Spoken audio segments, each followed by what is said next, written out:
Yo, hey everybody.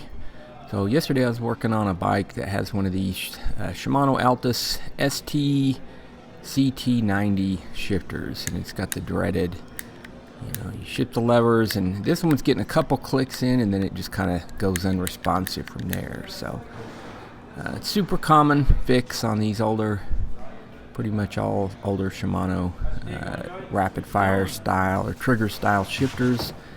And if you look, I just kind of tilted the bike downwards. I didn't really take any covers off or anything, and you can see the little paw there. It's kind of covered with some old yellow grease looking stuff, and I just got a pick here and I'm just kind of working it just to show.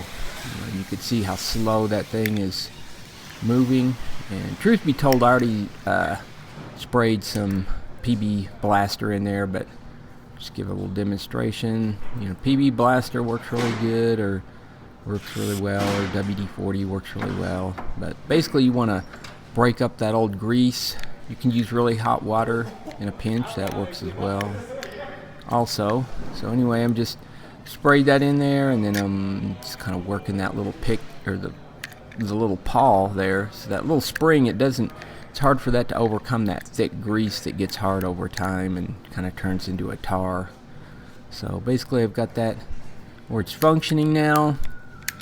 Got it to click up through all the gears. I can't really pedal the bike here, so I'm only shifting it up so far. But that basically, at this point, you could probably just take the bike and take off and go, and you'd be fine for a while. But really the correct fix is to, if you can flush all that old grease and gunk and stuff out of there. So I've just got some compressed air here, compressor. Again, you don't necessarily have to do this. You could just wipe it down really well, or and then eventually you want to put some type of a lubricant. Here I'm just putting a little Tri-Flow in the internals and whatnot on the little paw specifically. So yeah, once you got it there lubricated, this is a little longer term fix.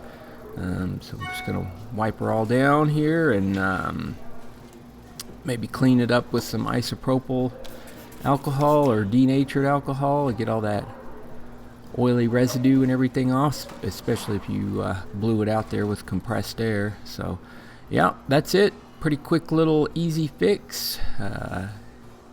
Yeah, it's gonna do it for this video. Thanks for watching. Please subscribe to my channel. I got hundreds of other videos similar to this one, so thanks for watching.